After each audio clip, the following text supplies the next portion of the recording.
కోటాలో best institutes ఉన్నాయి కదా, బన్సాలు, అలెను, ఆకాష్, ఫిడ్జీ, అకాడమీ.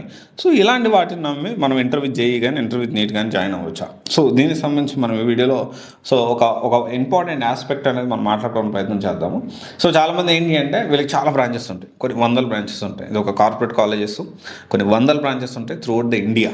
ఓకే, సో ఇక్కడ ఏంటి అంటే ఎవ్రీ స్టేట్కి కొన్ని క్యాంపస్లు అంటే ఒక కొన్ని బిల్డింగుల్లో కొన్ని క్యాంపసెస్లో సో వీళ్ళు ఏం చేస్తారంటే టాప్ బాగా చదివే వాళ్ళని ఎవ్రీ స్టేట్కి ప్రతి ఇన్స్టిట్యూట్కి ఉంటుంది. ఇది ప్రతి ఇన్స్టిట్యూట్కి బాగా చదివే వాళ్ళని సో వాళ్ళని ఒకటే క్యాంపస్లో పెట్టి సో దీనికి సంబంధించి ఒక బాగా చదివే పిల్లలందరినీ ఒక క్యాంపస్లో పెట్టి ఆ క్యాంపస్లో బాగా మంచి ఫ్యాకల్టీని పెట్టి మంచి ఫ్యాకల్టీని పెట్టి దీనికి సంబంధించి జనరల్గా ఏంటి అంటే అక్కడ బాగా చదివించి అక్కడి నుంచి ర్యాంక్స్ వచ్చి మా ఇన్స్టిట్యూట్ నుంచి వచ్చాయి అని చెప్పుకుంటారు. ఇది అన్ని ఇన్స్టిట్యూట్ చేసేది, ఇది ఓపెన్ ఫ్యాక్ట్, అందరికి తెలిసిన విషయం. అయితే ఎందుకంటే అన్ని బ్రాంచెస్లో ర్యాంక్స్ రావు కదా, అన్ని బ్రాంచెస్లో అన్ని క్యాంపస్లో వస్తాయని గ్యారంటీ లేదు. కొన్ని బ్రాంచెస్లో వస్తాయి, కొన్ని బ్రాంచెస్లో రాకపోవచ్చు. This is different story. అయితే ఇక్కడ మనము ఎస్పెషల్లీ ఈ అకాడమీ, బన్సాలు, అలెను, ఆకాష్, ఫిడ్జీ ఇలాంటివన్నీ మనం ఒకసారి గమనిస్తే మెయిన్గా ఈ కోటా బేస్డ్, ఆ తర్వాత లేకపోతే ఢిల్లీ బేస్డ్, లేకపోతే north India based top institutes అని మనం మాట్లాడుకుంటే ఎక్కువగా అన్నీ అని కాదు, వీటిలో కొన్ని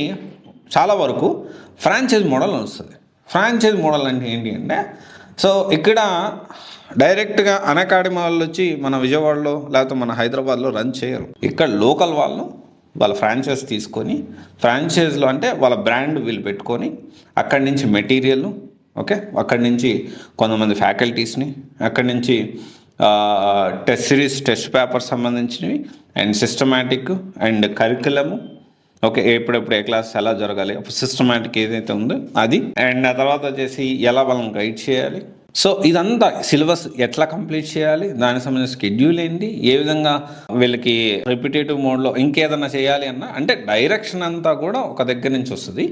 ఇంప్లిమెంట్ చేసే వాళ్ళు ఇంకొకరు అనమాట, లోకల్గా ఎవరొకరు తీసుకొని సో వాళ్ళకున్న బ్యాక్గ్రౌండ్ బట్టి వాళ్ళు ప్లాన్ చేసుకొని సో తీసుకుంటూ ఉంటారు. సో జనరల్గా కొన్ని ఇన్స్టిట్యూషన్స్లో ఆల్మోస్ట్ ఈ టాప్ ఇన్స్టిట్యూట్స్లో కొన్ని ఇలాగే చేస్తూ ఉంటాయి. ఫ్రాంచైజ్ మోడల్ నడుస్తుంది. సో ఇక్కడ ఫ్రాంచైజ్ మోడల్ అంటే ఇక్కడ ఏంటి, సో డైరెక్ట్గా అకాడమీ మెయిన్ స్టార్ట్ చేసిన రోమన్ సైని, అసలు ఇప్పుడు రోమన్ సైని అకాడమీలో మరి ఎక్కడ ఉన్నాడో కనిపించలేదు. సో జనరల్గా రోమన్ సైని అకాడమీ స్టార్ట్ చేసిన రోమన్ సైని వచ్చి ఇక్కడ విజయవాడలో కానీ ఇక్కడ హైదరాబాద్లో కానీ చూసుకోరు.